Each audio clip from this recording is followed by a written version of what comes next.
I see people's Discord sometimes, they've got like 99 plus notifications and they don't touch it. I'm like, isn't this your own Discord? I would say you have to be effed up in the head to do an event organizer job. You know what's funny? I didn't realize until I was missing my wallet, until the concept of I'm going to have to pay for this prize pool out of my own out of your own pocket.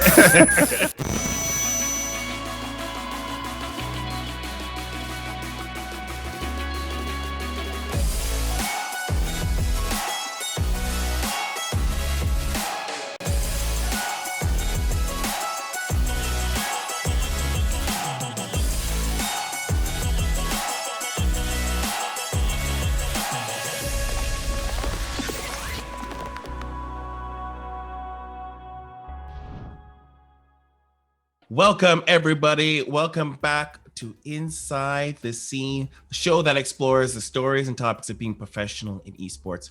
We are on a quest for tips and insights on how some people turn their passions into more than just a hobby. I'm your host, Drekken, and I am joined here with a guest who I'm super excited for. He has been organizing tournaments and his community for about 17 years in the FGC. He's been commentating on games from Dragon Ball Z and game tournaments such as Canada Cup, Combo Breaker, and Toryuken. And he currently runs Fight for the Six, my friend, and my guest for today, Justin Nagata Baisden. How we all doing? Welcome, Justin. Welcome to the show. So why don't we kind of start with the beginning, give the audience a bit of context from your experience. You've been organizing tournaments for almost 17 years. That's a long, some people may not even be alive that long here in this audience. And so 17 years, let's do a little zoom back from the start, 2003, your first tournament. What's that like? Disastrous. Disastrous would probably the best way to put it. One of the things that I thought about coming into, I guess, like my very first tournament was that I could do this so much better than everybody else, because I've been a competitive player since March 2000 was my first tournament, March 2000. And so you're dealing with other event organizers, tournament organizers, bracket managers, things like that. And you think to yourself, why is this going the way that it is? I could definitely do this better. And so little bit over time, you kind of like piece together everything that's going on until the first event. You can call it the first tournament, you call it the first event, whatever you want to call it. And the first event is disastrous on every conceivable level for myself. I am running a specific game, so I was a part of a team at the time. I didn't take ownage of the first event. I was part of a team at the time. Which was the name of the event, by the way? This would have been T3. So the Toronto series, which was the precursor to the Toryuken series, which more people would be familiar with today. So the T series would have taken place. Yeah, this would have been 2003, T3 at 2003. And I was running an event for, at the time, it would have been Soul Calibur 2, I believe. And nothing went right. It didn't start on time. It didn't run on time. I made the classic mistake that a lot of event organizers make, in that they catered to preeminent players, top players, what do you want to call it? We use the term top player privilege. Yeah. And so there was catered to them. The prize pool went auspiciously missing for a while. There were number. Sorry, go ahead. Was that an envelope of $250? Yes. It was an envelope of $250, which was it was put beside my clipboard, because we were not using tablets. This is 2003. We're not using tablets. We're not using laptops. We're using a clipboard, and the envelope itself was attached to the clipboard and then slipped underneath when I moved the paper that I was writing on for the paper and pen brackets. Oh no! So the envelope falls. I was not aware of it, most likely for hours, until coming up to the end of the tournament. You have to pay out the fighting game community typically pays out top 3. So we're coming up on, it's the loser semis, which is 4th place. And I'm like, I should get this money ready for the top 3. At which point I realized there's no money. And so the search begins. I'm trying every which way to make it look like I'm just busy, as opposed to frantically searching for the money that is nowhere to be found. And I find this money just before grand finals. And the funny thing is that the money was clearly kicked about throughout the venue, because I found it underneath a cabinet. This was back in the days of arcade cabinets, and the particular venue was using Japanese versus style cabs. So it was like underneath the feet and partway through the machine of like one of the players. It had just been kicked around. This money was quite literally being kicked around the venue. And so it was a lot of lessons to learn at once, because I came out of it thinking I'm the worst tournament organizer there ever was. There's no way this could be done any worse. But you also take it as a glass half full almost. You go, okay, what did I learn from this? And so you start thinking about, what could I have done better in terms of timing it? What could I have done better in terms of securing the prize pool? What could I have done better to ensure that I have eyes on both? Like you can run a laundry list, an absolute laundry list of things that I did wrong. And quite frankly, many event organizers will make, I'm not going to say they're going to make the same mistakes, because Lord knows I wouldn't want that on anybody. That said, your first event, if you are somebody who is looking to make the jump, most likely will go poorly.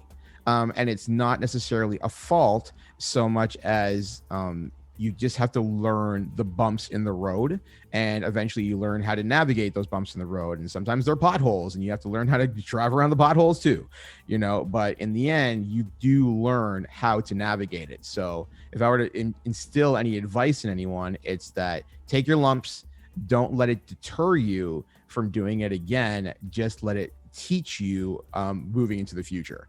So yeah, that was my first event, and it was definitely a learning lesson. You also, at that event, you lost your wallet, I heard, as well. Or oh my gosh, what a day. I did lose my wallet that day. That was more difficult to find. So I had left my wallet on like the far end of the arcade. So when I originally sat down to write the brackets, I'm sitting on the far side. I don't want any of the players to see what I'm writing and who's being seated and yada yada yada. And I've just like taken like everything out of my pockets. I was just feeling very stressed. And I'm like, I don't want any bulk. I don't want anything on me. I'm gonna put this thing to the side. And so I put my wallet sitting on an arcade cabinet in like the back corner of the venue.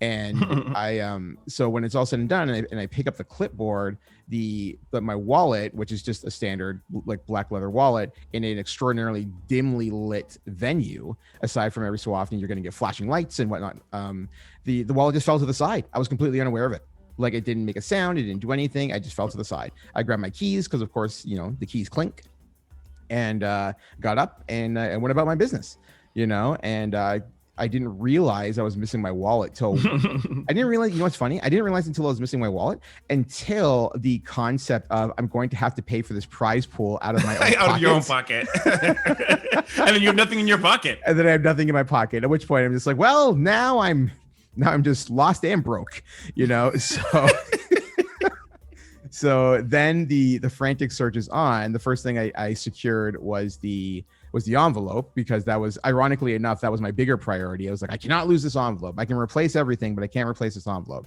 And so I find the envelope, thank goodness. And once I've paid the players, I turn around. I'm like, okay, you haven't left the venue. You've been here for hours on end. You haven't left the venue. This is either stolen or it's lost. And sure enough, I go back and nobody had touched it. It was just sitting underneath the chair, the same chair that I was sitting in sitting on, I should say, when I was originally constructing these Soul Calibur brackets, maybe 8 hours prior. It was just like sitting on the floor, minding its own business. You must have been like, feel like the luckiest guy in the world at the end of all of this, because prize pool and your wallet could have been, anyone could snatch that up. Anyone could have been like, whoop. Hindsight says luckiest, in the moment stupidest. It was just one of those things where I kind of like sat there, and if somebody else had told me all the things that had happened, I'd be like, you're a terrible tournament organizer. You're terrible. Like, how do you lose the prize pool? How do you lose your own wallet? How do you fill in all the blanks? So coming away from it, the drive home was very retrospective. and you know this because you know me very well. Like I don't praise myself well, and I don't take luck well. So I didn't see it as lucky whatsoever. Hindsight, many years later, has dictated like the luck gods were looking down and shining on me on that day, because to lose cash in wallet that nobody took, and to lose to lose a cash in envelope that nobody took, and then to lose your wallet for upwards of 8 hours, which nobody touched, is you're breaking like every kind of like conceivable like probability law. So yes, hindsight definitely dictates in a large group of people too. In a large group of people, hundreds of people. Yes, like there's no ifs, ands, or buts about it. Like hindsight says, extraordinarily lucky. So even thinking about even a little bit further in your first throes of tournament organizing, you had a tournament called the Nagata Lockdown. If yes, my notes tell me correctly. Mm-hmm. Was that kind of like the first one before T, or is that after the T series? No, the lockdown was a fascinating situation. So the lockdown was actually not a proper tournament. The lockdown was a house tournament. It was a house event run in my own home. So I ran 2 lockdowns, and they were essentially in my parents' home while parents were away, and kids will play. So this is in my I was probably like 21 when I ran my first lockdown, and so the basic rules is that like don't trash the place, which is asking a lot, but you're also dealing with a particular type of person and player, and more often than not, those who gravitate towards like competitive play don't necessarily disrespect the homes of the people that they enter. So it's an educated gamble, and so I ran all night events within my own home, within like 3 floors. Literally, like obviously some places are off limits, but I ran it off 3 floors, and it drew people out of the woodwork, like absolutely out of the woodwork. They just thought the idea of and you see events like this nowadays, like they even call them like lockdowns or lock-ins or like anything along those lines.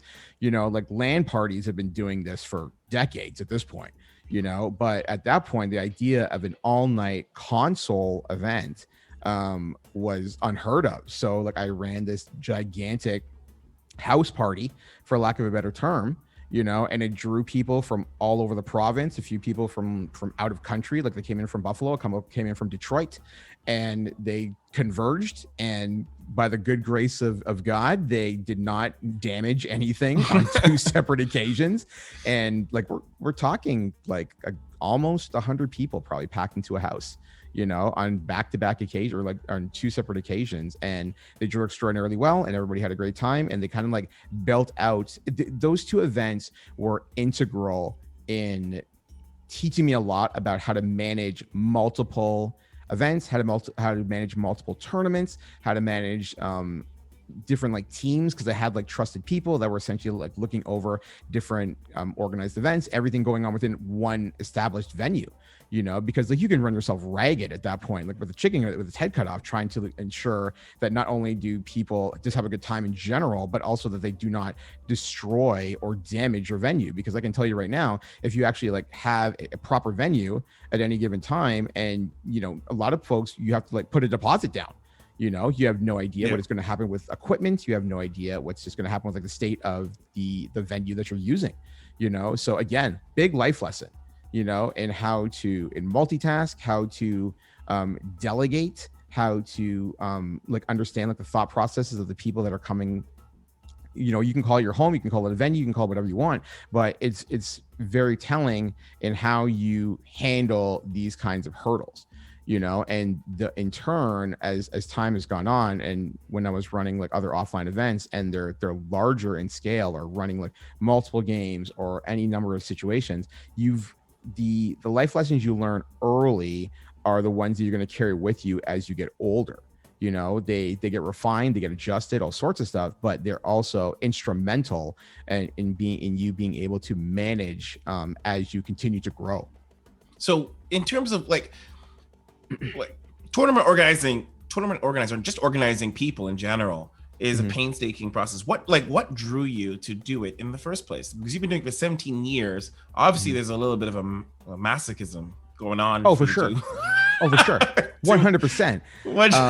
The event organizer, the tournament organizer, the event organizer, you can call it whatever you want. You've got to be I don't want to curse on your stream, so I don't know if I can curse on your stream. You have to be a little bit, you got to be wired up a little different. You know what I'm saying? Like I would use a different term. I would say you have to be effed up in the head to do an event organizer job, you know, because I wouldn't say that it's thankless, especially in the current climate. I wouldn't say that tournament organizing is thankless or event organization is thankless. But in the early days, especially if you are truly grassroots, it's so thankless. Like you are working tirelessly for pretty much nothing. You know, in the early going, you are pretty much working for nothing. You are just bleeding out money in terms of transportation costs, in terms of securing venues, like all sorts of stuff like that. Like I remember when I ran I want to say the T6. I want to say it was T6. And the venue that I went to ran, I think it was like $2,500 to rent it for the day. Yeah. And so like I knew what the event was going to cost, and it's like, okay, if you charge X amount of money for X amount of people, you can like break even. All I could think about was breaking even, which for some folks be like, wow, you made enough to break even, because like most did $2,500 come from your own pocket? Like yes, out of pocket, completely out of pocket. So like if there is ever a motivator, it is knowing that you've burned $2,500 out of pocket and now you need to recover it. Like you are behind your own 8 ball. If you are not motivated to market and promote and do everything you need to do to put in the amount of bodies necessary to recover your investment, I mean, like what other motivator can you possibly need? Than your own money. Oh yeah, for sure. You know, so it's just like I had the passion to see the project through, but it's essentially put your money where your mouth is. Yeah. You know, I said that I could run the biggest fighting game event in Toronto at the time. So this would have been 2006. During what is classified, typically, we call it the dark period of the fighting game community. It's when Marvel vs. Capcom 2, Capcom vs. SNK 2, and Third Strike were on their way out. And there was no new fighting games until Street Fighter 4 in 2009. So this is classified as the dark period. So drawing at the time, what I ended up drawing was about 300 people to this particular event was a staggering number, especially within Canada, because if you draw 300 in the US, it's a pretty good showing. You know, if you're drawing like anywhere between 200 and 300, to draw 300 people in Canada, I had to pull out every trick in the book. You know, I am reaching out to every event organizer across, you know, either within Ontario, within Quebec, within like adjoining like provinces, like states. So we pulled in from Michigan, we pulled in from like New York State, we pulled in from Pennsylvania, like the list goes on and on and on, because I knew what was necessary to make it work. There's 2 things I want to kind of branch off to. I'm going to put one on the ice right now, but the first thing is this idea you mentioned, like back in the day, you were building off of Shoryuken, and then you're like, you know, Facebook wasn't around. But now, like say in today's time, if you were to go back and you were to do that kind of tournament today, how would you approach reaching out to community people today? What tools would you use today? I mean, like marketing is fascinating in that, so like gaming communities they're a little dicey, because like every gaming community works a little bit differently. Okay. So the fighting game community it used to be on Shoryuken.com. Then it migrated over to Facebook, and everybody abandoned Shoryuken.com. Now they all use Twitter. Like all of them use Twitter, and almost nobody uses Facebook, because Facebook essentially got turned into, it's too commercial. Everybody just goes onto Facebook to like promote their event, and nobody gives a crap about your event because the perception is that the organizers don't care about the players. So you can't garner anything through Facebook, at least through the fighting community. You can't garner anything through Facebook because they're so sick of seeing kind of my tournament next week, kind of my tournament in a month, kind of my tournament in 6 months. Like they're just tired of it. But Twitter is like a natural extension of each person, right? So if you have enough mutuals on Twitter, you can essentially create like a web, like it's one gigantic web. And so if you reach out to, let's say you have like a prominent player and you get them on board, the prominent player responds to on Twitter, and so now the prominent player has 10 players who saw the interaction, and they go, oh, what's going on here? Oh, you find that interesting? We should find that interesting. And then so 10 more people latch on to the 10 more people, and it branches and it branches and it branches, right? There's exponential branching in today's social climate than there was at any other given point in time. right? So if I were to run an event now, I would almost entirely market it through Twitter, specifically through just standard engagement, and through Discord. Discord So is just to point out, because that's something you want to highlight on. So Twitter, are we saying that because you mentioned the idea of finding individual leaders in individual communities, would you have done the research to find those leaders and reach them on Twitter, or yes, would you? Sure. Okay, For sure. It works the same way. So like Shoryuken.com, it did you the favor of harboring everybody into one like nexus, right? You have everybody in one spot, and you're like, okay, I can pull this like relatively quickly, figuring it out. Who's in Buffalo, who's in Ottawa, who's in Montreal, who's in Detroit, who's in Chicago, whatever else, because everything's been like listed by region. So you're like, hey, this is the Chicago, this is the Chicago 2008 thread. So whoever started the thread is most likely the group leader, and so on and so forth. You can pay attention pretty quickly and figure out who's organizing the events. Twitter is a little bit different, obviously, because like it's so expansive. But you have to pay a little bit more attention. The legwork initially on Twitter may seem overwhelming because there are so many people involved. Yeah, it seems very overwhelming. Yes, it can be overwhelming at first, but the way that I look at Twitter is kind of like taking a look at like an organizational chart. So it's like you have the CEO. So like what you need to do is, let's say, find the top of the organizational food chain. All right. So if they ran, well, not Evo anymore, but let's take like something like Combo Breaker. Okay. So Combo Breaker, for the most part, is the most like preeminent fighting game community specific event each year, and it has been for the last like 5 years or so. Okay. So it's run by a gentleman named Rick. He goes by the Hado on Twitter. So you follow Rick and you're like, okay, because this person's at the top of the food chain, I guarantee you they're not really following that many people, because they can't really be bothered to be dealing with that many people because their position is so high up. So you're like, okay, how many people does Rick follow? I'm willing to bet that Rick follows every preeminent tournament organizer in North America, maybe globally. So you take that list and like, okay, how many people does this guy follow? And you're like, he follows, let's say, 20 people, and they're all fighting game community centric. So you've looked at the main leaders, right? And as you move down the organizational chart, the numbers expand, right? So as long as you get the heavies, it's the same thing. It's just like beforehand, sure, you looked at the regions. It's clever. Now you look at Twitter and you're like, okay, how many people are going to move down the food chain? And the more you move down the food chain, the more you move down the organizational chart, the numbers expand. But the numbers as you move down are always going to be the most in terms of like influence. So like the higher the influence, the lower their following count. So like, as the numbers keep growing, the person like that next on the organizational chart has less impact on what you're trying to garner in terms of like influence. Right. So after a while, you will see every top player in every top region. Once you've secured top players and once you've secured the tournament organizers for your event, everything else falls into place, because everyone else is just a fan. You're a good player, but you're also just a fan of a great player. You're a fan of a great organizer. You're a fan of the biggest organizer in Hado. So it's just like you secure the top of the food chain, and then everybody else falls into line because they want to be a part of it. The mob always wants to be a part of the bigger deal. So like you secure the top, and the bottom comes through. So that's all tournament building. But I'd like to know, you've been notorious for, well, notorious is not the right word, but pretty well known, at least to me, as someone who's built community. You're really good at building community, and tournament building and community go kind of hand in hand. But I think there's like, what would you say community building means to you? Oh, it's huge. Community building is a lot like I see building gaming communities like I do building a friendship network, right?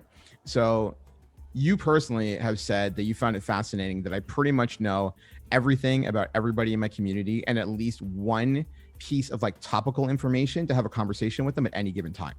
Mm-hmm. So it's like when I build it out, it works from the same way. It works from the one, right? And you're just like, okay, I've made my first friend, and this friend had 3 friends, and those 3 friends had 5 friends, and you keep going and you keep going and you keep going.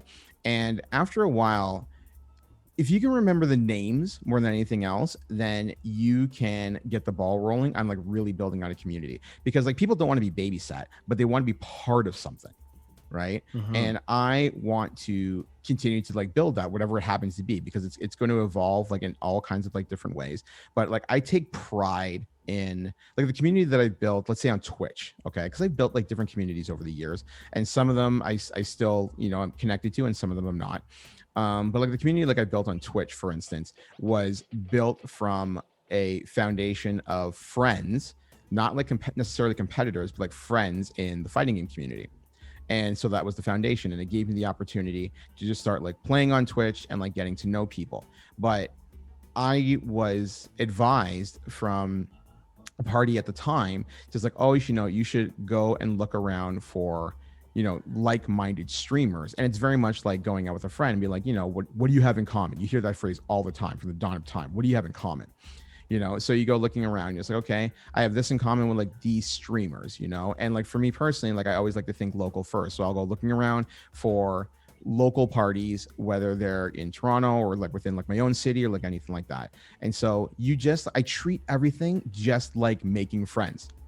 You know, don't go in wanting something. If you go in with wanting something, you're going to be flushed out so quickly as not being genuine. You're just dead in the water. You know, like if you go in there thinking, it's like if you want to go in for business, understand that like you have to go in for business. If you go in there under the like auspices of like wanting to be a friend and then immediately turn around and just like, it would be great if you did this thing for me. No, like nobody is going to want to be a part of that. So like myself, I'm just like, all I want to do is make friends and have those friends make friends. Like the nature of the beast more and more as time has gone on, and especially during the current pandemic, is that you have a lot of lonely people out there, and they're all looking to be part of something. And if you grant them an opportunity to be like, hey, I'm a good person, all I want to do is like go out there and like make friends. And a lot of folks have that difficulty. They can't make the initial step. And because they can't make the initial step, they end up like reclusive. They, you know, they're doing their own thing, but everybody wants to be part of something, you know? So like more often than not, what I want to do is just like provide the opportunity, be like, hey, come out, hang out, have a good time, you know, like don't be a creep. And just like, and you know, sometimes you just, it's a difficult like balance. And I find that more and more as I continue to like build out communities, is that much like I said, like some folks have like difficulty like making friends. Because they've had difficulty making friends, they also have difficulties with social cues, right? And so social cues are something that you would think are like built from the ground up, but if you've grown up your whole life with limited social interaction, your social cues become a lot more difficult, and in turn you have a difficult time making friends. So it's like a vicious circle. Do you right? manage those kind of people? Do you intervene and ensure that they're making friends or something like that, or do you just kind of let that sort itself out? I keep an eye on things. More often than not, behavior tends to stand out, because like most folks like gravitate towards a certain norm of behavior. Okay, so when things like separate from like the norm, there's going to be indicators. There's going to be, you're going to notice if like, let's say people just like randomly start disappearing, like from showing up in like Twitch streams or in Discord. It's like if you were a regular and you've been a regular for months, right? And then all of a sudden you've disappeared. It seems really strange to me. I'll probably leave a word and be like, hey, what's going on? How are things going? Are you doing okay? And if there is an aberration in behavior, let's say like a new element has been involved, let's say like a new person has entered your community and they're a regular and they have been DMing this person. You come across this a lot with women in the gaming community, where they are being DM'd at random by people who have like entered a Discord. Like you and I have actually had a conversation with another party about 6 months ago about this, about how they don't even post a profile picture of themselves because it garners interest from random people who are just like striking up conversation because they're a woman. Yeah, you know, there's a whole can of worms too. The idea of just like, you know, someone's just, hey, you're a gamer girl, I'm interested in you. Yeah, I'm a guy, you should be interested in me. For sure. So that's, you know, and it can be an entire bag of worms, right? So building a community is a balancing act, you know, and especially like for myself, I'm very, very much under the belief that, considering the fact that women represent almost 50% of the buying population, I am of the firm belief that you should have 50% of the gaming population in a what I classify as a participatory role. You know, being able to like speak up and like have a good time and like be in voice comms and be going out to events and like all that kind of stuff. And you have to create the right environment. You have to create a safe environment. You have to create a welcoming environment. And so your community, the culture that you are building, should reflect that accordingly. How do you go about building that kind of safe environment? Is there like is there like a story of a time where you had to find, like you had to institute things to make sure that environment was safe? Well, I mean, there is. So like, I'll give you like an example. Okay. So like one of the things that I do in like my own Discord is I have a room that is only accessible to women. It's hidden. Wow. They all know about that. Every woman that like comes through, I'm just like, hey, here's a role for the space. I technically have access to it. I've never actually seen it because I lock out the room. It's like muted for me. I have my 2 moderators because I have 4 moderators in the Discord. 2 of them are women by design, and just like they moderate. And so they always know that there is a safe space that is just for them. 100% just for them. They can talk about whatever they damn well please. They can say nothing if they damn well please. That is their choice. And it was a weird brainchild because I was in a voice chat with a friend and then 2 women. So like, well, whatever, 3 friends, but like 1 male and 2 females. And they were talking about, I forget what it was. It might've been makeup. I'm pretty sure it was makeup. And I'm not paying attention. I'm just like doing my own thing. And then my other friend was just like, oh my God, I got to hear about makeup. And the conversation died. Like the 2 women just stopped speaking. And it set a light bulb off in my brain. I was like, oh, wait a minute. Like he just made an offhand remark, which he probably thought was a joke. And he silenced the room in one shot. And I was like, nope. So I sent the 2 of them a DM. I opened like a group DM. It's like, hey, I just want to ask you like what was going on in the voice channel. It's like, you guys don't really want to hear about makeup. And I said, but you 2 like talking about it. They're like, yes. I'm just like, well, how would you feel about having your own space, like talk about whatever you want or not talk about whatever you want? Like we would love that, but it's like guys are just gonna like show up and like give us a hard time. I'm like, nope, I can make that happen. And so I created the room. I created a specific role. I had to sift through my entire Discord. So there's probably about 100 women in my Discord. And I was just like, okay, they were each granted a role. I edited the space. I made it locked out to everybody except for that role. Every woman's got access to it and they can do whatever they want. And as a result of it, they have their own space. So it's like a secret room, like a secret room for women, like their own secret club.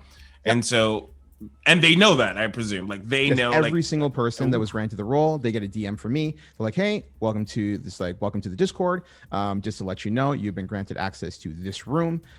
It is classified as a safe space. It is hidden from the general population of the Discord. Both the 2 moderators that are involved there. If you have any questions, if you have any problems or anything like that, please feel free to talk to them. If for any given reason you need to, if you're not feeling comfortable talking with them, please feel free to talk to me. And that's that. And like I don't have access to the room, but my Discord metrics tell me that the room is active. So like women are clearly using it. So more power to them. They have the space. It's funny you should mention that too, is because even for me, I did I was doing a lot of research and trying to understand for myself just interactions with women. And I was talking to a therapist about, they said that when women are together, they have their own types of conversations different than when you add 1 man and it changes the entire dynamic. And it's funny, he had suggested me to see the difference in dynamics of like women interacting with each other. And he's like, you should watch a movie by women for women. And, and you can see that there's a very different way that they portray women, female relationships. So I was like, oh, that's really, really fascinating. I never noticed it. It's like, well, that's because you're a man. It's true. That's true. Okay. So it's important to cultivate like multiple aspects of your communities at any given time. As I said, women they're integral. You can't build out a community without representation from all over the place. And women represent half the game purchasing population. They're clearly out there, and so it's just like you just need to be able to provide a space because the gaming space can be difficult in order to have a good time, as any number of basically if you were like non-male in the gaming space, you can run into, or non-cis male, you can run into any number of roadblocks. And so it's my job as community leader to tear down the roadblocks. and provide like the road to a good spot in this particular case. Like, So I a wanted to couple provide of it for things women. though. So a couple of things I wanted to touch on is that you have been a player, you've won money as a player, you've been a commentator, you've been paid as a commentator, and you've organized tournaments, and you've been paid by you've gotten sponsors to help you build those tournaments. And so how do those things and your community all feed into each other? I mean, it's a loyalty factor. So if you were to take it from a business perspective, so let's separate everything else. Okay. You have from the business perspective, and you hear this buzzword all the time. Your brand is how people see you in like the greater sense of things, right? You're not really a person, you're a brand. All right. So my brand at this point in time is a person who is a great commentator. I'm going to toot my own horn for a quick second. Finally. I'm a great commentator. I'm a good player, and I'm a really trusted community leader. Okay. So when I am approached, or if I approach, let's say I need to approach like a sponsor, I'm like, okay, these are my metrics, these are my demos, and the demos will tell you a lot, because the first thing that they're going to notice is like, oh, your viewership is like 35% women.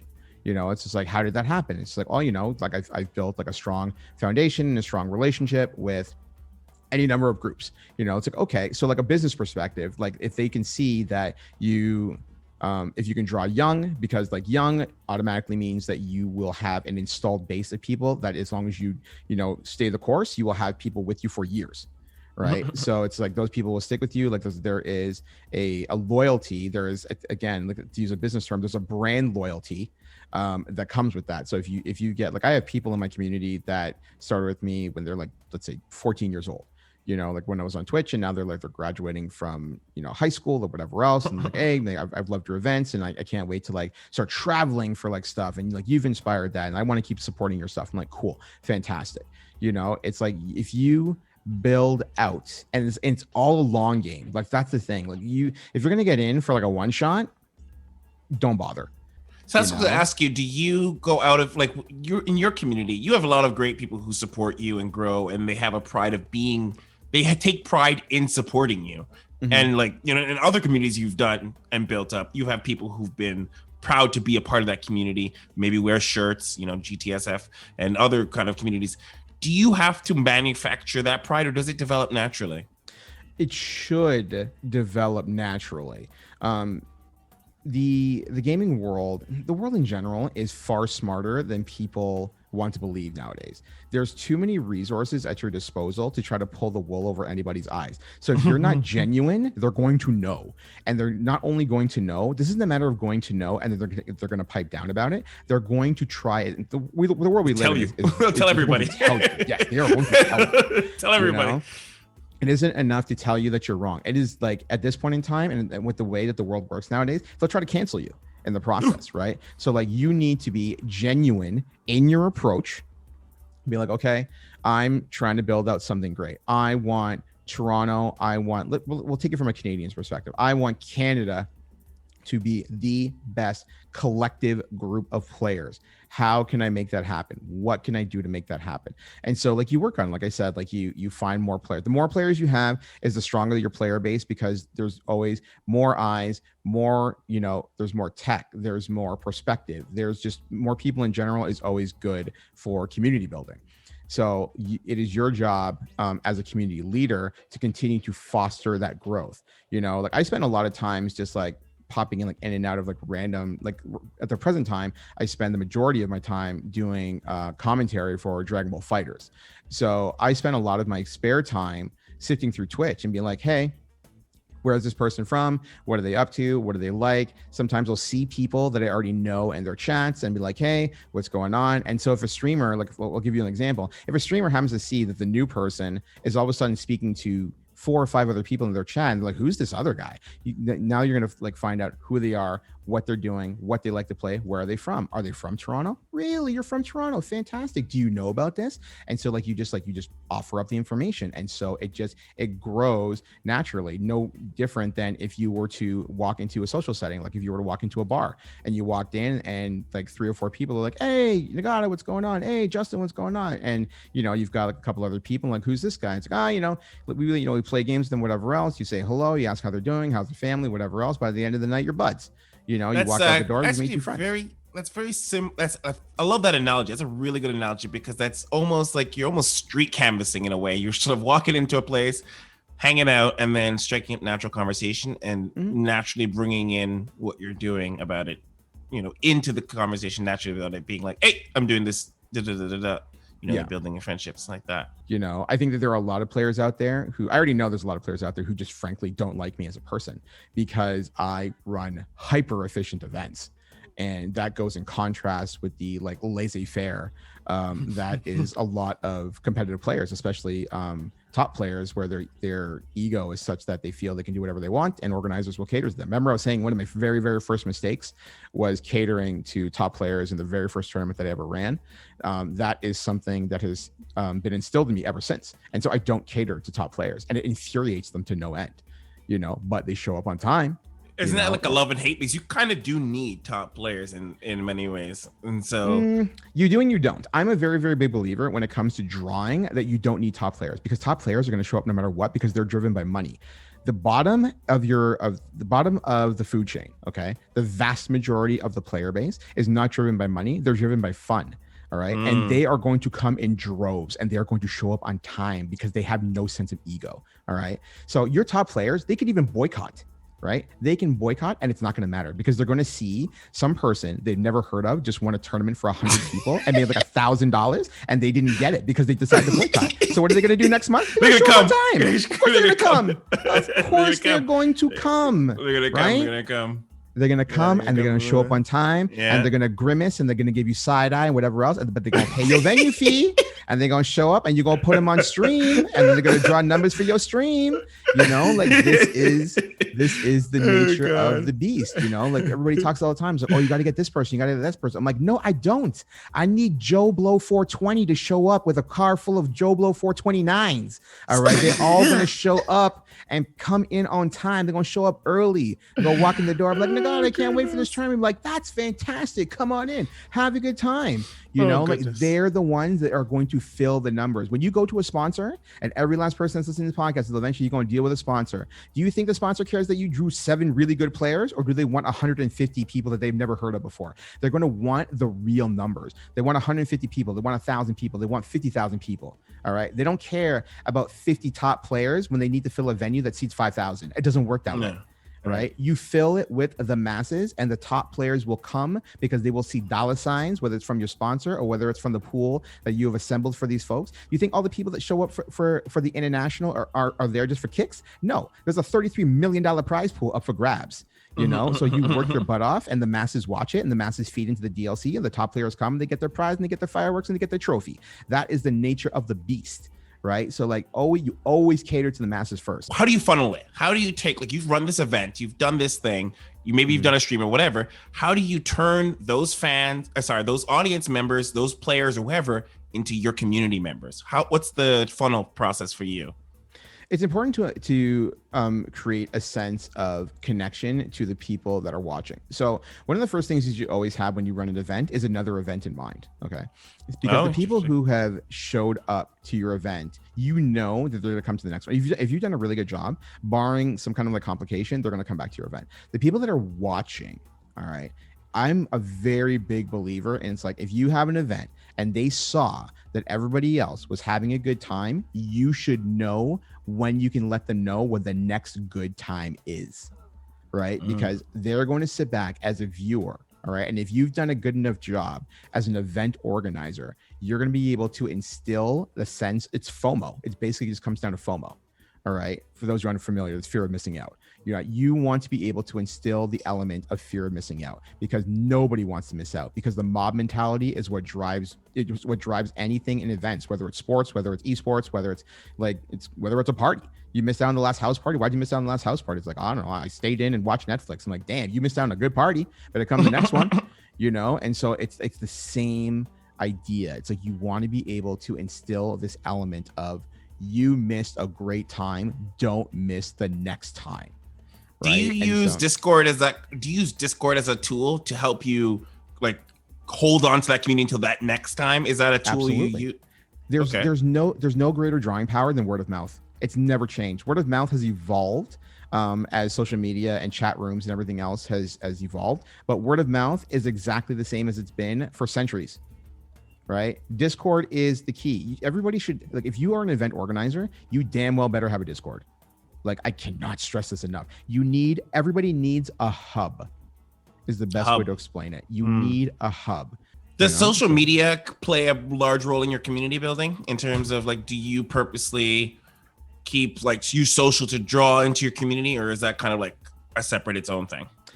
I'll be honest in saying I don't use social much to draw into my community. Social, I'm finding more and more, is a means to funnel into a particular spot. Let's say you have a YouTube channel, or you have a Twitch channel, or you have an Instagram, whatever else. You can funnel your socials into that hub. But I find in terms of like community building, that's just about being, honestly, just about being a half decent person and having like relatability, you know? So it's like, you go in and you have like I said, like my own Discord. My Discord is like the hub of my community. There's maybe, I don't know, like 800 people in there, you know? And so I build this thing up, and more often than not, like they don't care about me at this point in time. Like they care about me as like a main point. Like if I were to like go in and like at everyone and be like, hey, this is the situation. And like, oh my gosh, Nagata, what's going on? But for the most part, God has returned from the mountain. Yeah. You know, I'm like, I've come down with like freaking 10 commandments. Tablets. Not say, yeah, you know? So it's like, but like, that's also the mark of a good community leader, that your community does not need you in order to continue to evolve and to grow.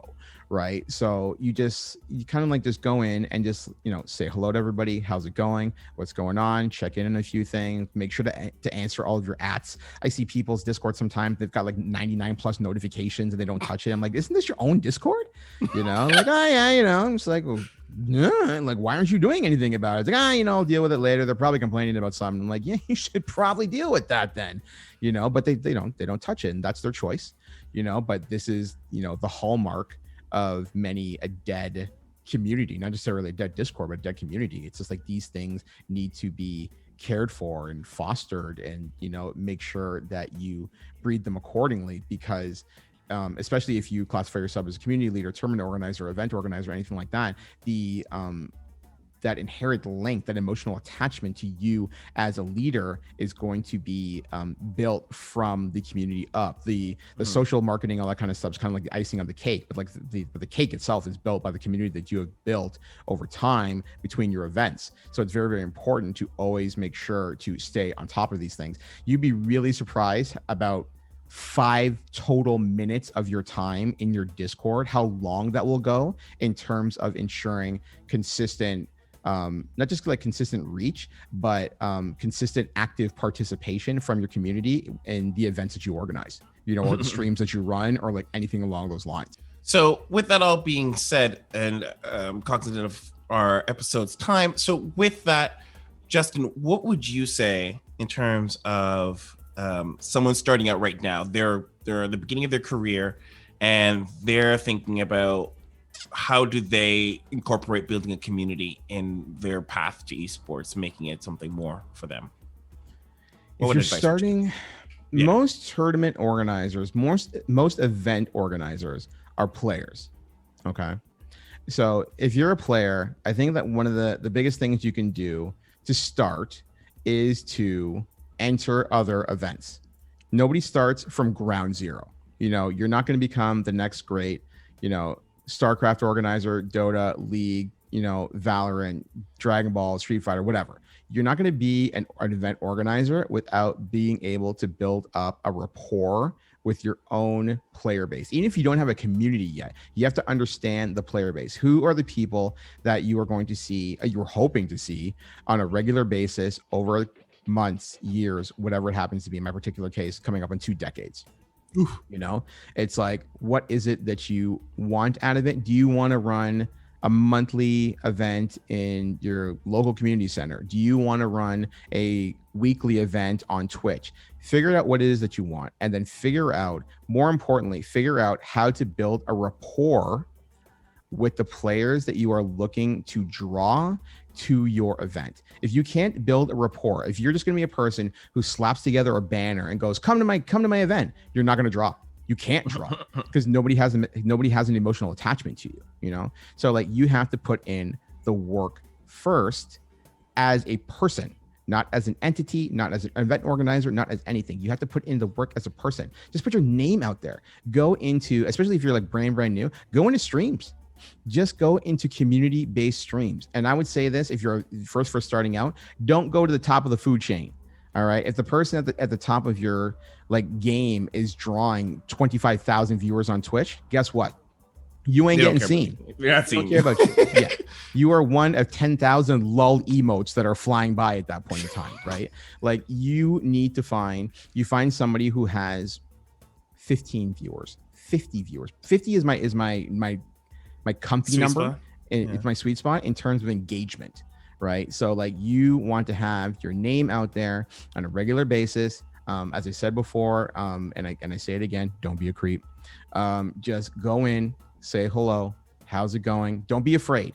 You know, I think a lot of folks are very, very scared when they first go into streams, especially if their motive isn't necessarily 100% genuine. Like and I say this in the sense of like, if your motive to go into community streams is to run an event and you're only going into community streams to draw the numbers for that event, you're going to get flushed out again. Like you're going to get sniffed out. It's going to be a problem, right? So go in and think to yourself, how can I build this naturally? How can I build this fluidly? What evolution is this going to take, and would I be proud of the evolution that it will take? And so if you go in with a genuine perspective, you will draw genuine participation. And as I said earlier on when we were talking, these things will snowball. It takes time, it takes patience, there will be setbacks, and as you grow, I'll tell you this right now, there will be detractors. All right, and that is something unto itself, and quite frankly, over time, I have not dealt well with detractors, and my partner in crime over here, as we were discussing it,